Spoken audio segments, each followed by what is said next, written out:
తిరగరాసిన markka Nageswararao గారు ఎంచేతంటే 72 ఏళ్ల చరిత్రలో ఒక బీసీ ఎంపీ అయినటువంటి చరిత్ర ఎప్పుడూ లేదు. అటువంటిది ఆయన చేసిన పునాది వలన ఇవాళ మనకి మార్కాని భరతరామ గారు పార్లమెంట్ సభ్యులు అవ్వగలిగారు. అలాగే కష్టకాలంలో పార్టీ అంటూ ఉన్నదే అని నమ్మినటువంటి ఇక్కడికి విచ్చేసిన మా సోదరిమల్లికి ఎంచేతంటే పొద్దున్న లెక్క ఎన్నో పనుల్లో ఉంటారు, కానీ పార్టీ కార్యక్రమం అనేటప్పటికి అన్నీ వదిలేసి ఇక్కడికి వచ్చేసిన మీ అందరికీ పేరు పేరున ఇక్కడ ఉన్నటువంటి వాళ్ళని ప్రత్యేకించి అటెండెన్స్ రిజిస్టర్ కూడా పెట్టాలి చైర్మన్ గారు. ఎంచేతంటే కష్టకాలంలో ఉన్న వాళ్ళు వచ్చేవాళ్ళు కంపల్సరీగా రిజిస్టర్లో వాళ్ళందరికీ పేరు పేరు నమస్కరించుకుంటూ వాళ్ళ రెండే విషయాలు చెప్పి నేను ముగిస్తాను. కూటమి ప్రభుత్వం అధికారంలోకి వచ్చి 2 సంవత్సరాలు అయింది. 2 సంవత్సరాలు అయింది. ఎలాగొచ్చిందంటే ఏ ప్రభుత్వం అధికారంలోకి రావాలంటే మేనిఫెస్టోని చూస్తారు. మాకు ఇన్ని సౌకర్యాలు ఉంటాయా, మాకు ఇన్ని సౌలభ్యాలు ఉంటాయని వస్తాయి. మరి ఇవాళ ఈ కూటమి ప్రభుత్వం ఎటువంటి వాగ్దానాలు ఇచ్చిందంటే అసలు చెప్పింది ఏమీ కూడా చేయకుండా ఇవాళ మంచి ప్రభుత్వం అని చెప్పడం, ప్రజల్ని డైవర్షన్ చేస్తుంది. ఏ విధంగా డైవర్షన్ చేస్తుంది? గొడ్డల పార్టీ అంటుంది. గొడ్డల పార్టీ కాదు, నువ్వు ఎవరైతే అన్యాయం చేశాడో నరసి లోపల, అంతేగాని పార్టీని డిమారలైజ్ చేద్దామని అనుకుంటే మాత్రం అది ఎట్టి పరిస్థితులు కూడా సాధ్యం కాదు. ఏం చేయాలంటే ప్రజల హృదయాల్లో చెరగని ముద్ర వేసినటువంటి మహానుభావుడు వైఎస్ఆర్. అటువంటి వైఎస్ఆర్ గారు 2 సార్లు ముఖ్యమంత్రి నుండి ఎమ్మెల్యేగా చేసిన అనుభవం నాకు ఉంది. ప్రజల్లో వైఎస్ఆర్ కాంగ్రెస్ పార్టీ నుంచి ప్రతి ఒక్కరిని కూడా చాలా గౌరవిస్తారు. ఎందుకు గౌరవిస్తారంటే చెప్పిన ప్రతి పని కూడా అమలు జరిపినటువంటి పార్టీ వైఎస్ఆర్ కాంగ్రెస్ పార్టీ. ఇవాళ మన జగన్మోహన్ రెడ్డి గారు అయితే బహుశా ఈ దేశంలోనే నాకు తెలుసుండగా రాజకీయంగా విద్యార్థి దశ నుంచి రాజకీయాలు అన్నాను. ఒక బైబిలు, భగవద్గీత, ఖురాన్ అని చెప్పినటువంటి దమ్ముల నాయకుడు ఎవరైనా ఉన్నాడంటే ఈ దేశంలో ఒక్క జగన్మోహన్ రెడ్డి గారు. ఆయన అన్నాడు ఒక మాట, నా మేనిఫెస్టో నేను అత్యంత పవిత్రంగా చూసుకుంటూ ఒక భగవద్గీతగా చూస్తాను, ఒక బైబిల్గా చూస్తాను, ఒక ఖురాన్గా అలాగే అమలు జరిపాడు ఆయన. చెప్పలే కూడా అమలు జరిపాడు ఆయన. మరి ఇవాళ కూటమి ప్రభుత్వం అధికారంలోకి వచ్చి 2 సంవత్సరాల్లోనూ అమ్మఒడి ఎలాగా చంద్రబాబు నాయుడు గారు 4వసారి ముఖ్యమంత్రి, అమ్మ జగన్ గారు అయితే ఒకటి ఇచ్చారు అమ్మఒడి. మీ ఇంట్లో ఎంతమంది పిల్లరమ్మా? మేము 1, 2, 3, 3, 5, 15, 45,000 ఇస్తానమ్మా అన్నాడు. అసలు ఒక్క అమ్మఒడి అమలు జరిపిందే లేదు. ఇంకా పెన్షన్స్ అంటారా, బడుగు బలహీన వర్గాలకు 50,000, 50 సంవత్సరాలు నిండిన వాళ్ళందరికీ కూడా ఇస్తానని చెప్పాడు. అసలు ఈ 2 సంవత్సరాలు ఉన్న పెన్షన్లు 5-6 లక్షలు తీసేశారు. అసలు కొత్త పెన్షన్లే లేవు. ఇలాగ ఒకటి కాదు, ఇంకా నిరుద్యోగ యువతను అయితే పాపం ఎన్నో ఆశలతో ఉన్నారు. మీరు నిరాశ చెందకండి, నేను రాగానే నిరుద్యోగ వృత్తి అన్నాడు. చెప్పి మోసం చేయడంలో ఆయన తిట్ట. ఇవాళ 2 సంవత్సరాలు అయిపోయింది. ఈ 2 సంవత్సరాల్లో ఆయన చేసినటువంటి ఈ యొక్క మోసపూరిత కార్యక్రమానికి మన నాయకుడు జగన్మోహన్ రెడ్డి గారు, ప్రజలందరూ కూడా ఇవాళ యావత్ మన టీవీలు చూస్తుంటే ప్రతి చోట కూడా ప్రజలు తండోపతండాలకు వచ్చారు. ఎందుకు వస్తారంటే నిరాశ నిస్పృహ ఉంటేనే వస్తారు రోడ్డు మీదకి. మనం చెప్తే బలవంతంగా రారు. అలాంటిది వచ్చి అందరూ కూడా తమ నిరసనని రోడ్లెక్కి ఈ కూటమి ప్రభుత్వం 2 ఏళ్ల పాలనలో చేసిన మోసాలను ప్రజలందరి దగ్గర తీసుకెళ్ళగలుగుతున్నారు. ప్రజలు ఏంటంటే పొద్దున్న లెగితే ఎవరి కష్టాలు ఎవరి బాధలు ఉంటారు, కానీ వాళ్ళు జ్ఞాపకం చేయాలి. ఇదిగో ఆ రోజు మేనిఫెస్టో ఇలా ఇచ్చారని అంటే అది వాళ్ళ యొక్క ఆగ్రహం ఓట్ల రూపాన్ని రేపు పొద్దున్న చూపిస్తారు. చూపించి మళ్ళీ జగన్మోహన్ రెడ్డి గారిని ముఖ్యమంత్రిగా ఎన్నుకునేటువంటి రోజు రాబోతుందని చెప్పి కూడా మన పార్టీ శ్రేణులందరికీ కూడా తెలియపరుచుకుంటూ, మరి ఆయన ఇచ్చిన ప్రోగ్రాన్ని మనం ఇప్పుడు రోడ్డు మీద మన పార్టీ ఆఫీసు ముందు రోడ్డు మీదకి వెళ్ళి ఒక 10 నిమిషాలు నిరసన కార్యక్రమాన్ని కూడా తెలియపరుద్దామని చెప్పి తెలియజేసుకుంటూ మన రాజమండ్రి నియోజకవర్గ పార్లమెంటు ప్రెసిడెంట్ శ్రీ ఊడూరి శ్రీనివాస్ గారు.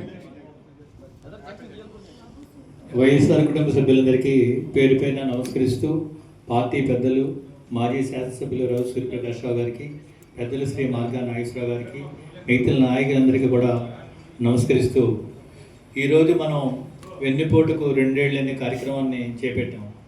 అంటే అరిచేతిలో వైకుంఠం చూపించి అందరికీ నీకు 15,000, నీకు 15,000, నీకు 15,000 ఆయన ఇస్తే ఒక్క పెన్షన్ తప్ప మనం ఇచ్చిన పథకాలు ఏది ఒకటి కూడా అమలు జరపలేం.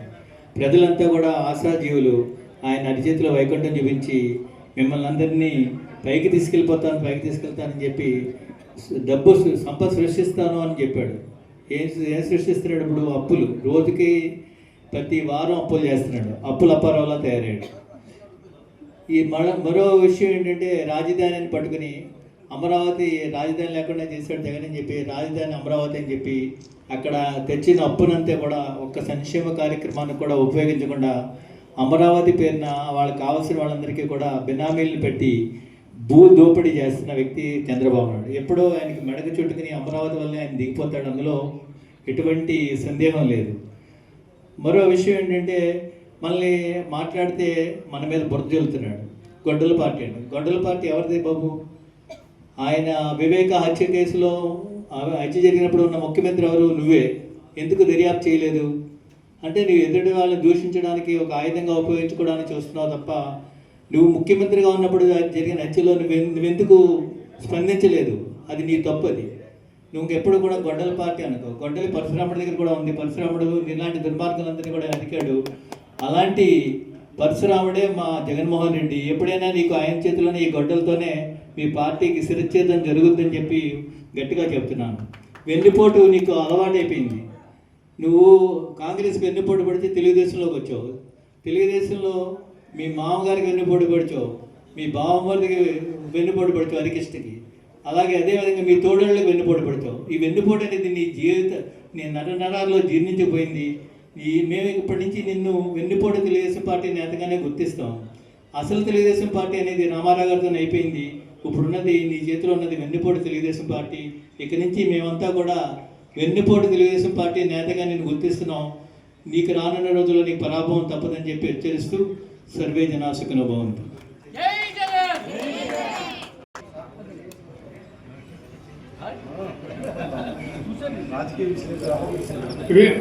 విచ్చేసిన పెద్దలు మాజీ శాసనసభ్యులు రౌతు సూర్యప్రకాశ్రావు గారు, అట్లాగే మన పార్లమెంటరీ నియోజకవర్గ కన్వీనర్ శ్రీ డాక్టర్ గోడూరి శ్రీనివాస్ గారు, విచ్చేసిన వైఎస్ఆర్ బంధువులందరికీ కూడా నా హృదయపూర్వక నమస్కారాలు. మీడియా వారికి కూడా నా అభినందనలు. మరి ఈరోజు మన కార్యక్రమం 2 ఏళ్ల పాలనకి వెన్నుపోటు అనే కార్యక్రమాన్ని చేపట్టాం. అంతేకాకుండా అలవిగాని వాగ్దానాలు చేసి ఒక మేనిఫెస్టోని విడుదల చేసి ఆ మేనిఫెస్టోలో ఒకే ఒక కార్యక్రమం పెన్షన్ కార్యక్రమం తప్ప, అది కూడా 3 నెలలు పెన్షన్ మీకు ఎన్నికల్లో నెగ్గితే నేను ఇస్తానని చెప్పి ఒక ప్రలోభానికి గురి చేసి వృద్ధులందరినీ 77 లక్షల మంది వృద్ధులకు ఇచ్చిన పెన్షన్ను 3 నెలల పెన్షన్ పెంచి ఇచ్చి ఆ ఓట్లన్నీ దండుకున్న చంద్రబాబు నాయుడు ఈనాడు ఆ ఒక్క పెన్షన్ తప్ప మిగిలిన ఏ రకంగానూ కూడా వాగ్దానాలని హామీల్ని అమలు చేయలేదు. అటువంటి చంద్రబాబు నాయుడు యొక్క పాలనకి వెన్నుపోటు చేసి 2 ఏళ్ళైన సందర్భంలో ఈ కార్యక్రమం చేస్తున్నాం.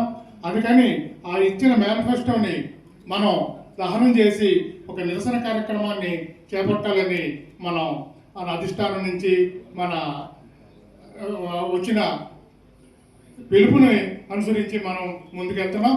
ఇది ఆ కార్యక్రమాన్ని మనం ముందుకు మన రోడ్డు మీదకి వెళ్ళి అక్కడ యాపిల్ బొమ్మన్న సెంటర్లో ఈ యొక్క కార్యక్రమాన్ని చేపడుతున్నాం. కాబట్టి మీరందరూ కూడా మన పెద్దలను అనుసరించి ముందుకు రావాలని, అలాగే మీడియా వారిని కూడా అది కవర్ చేయాలని కోరి ప్రార్థిస్తున్నాం. జై జగన్. హలో.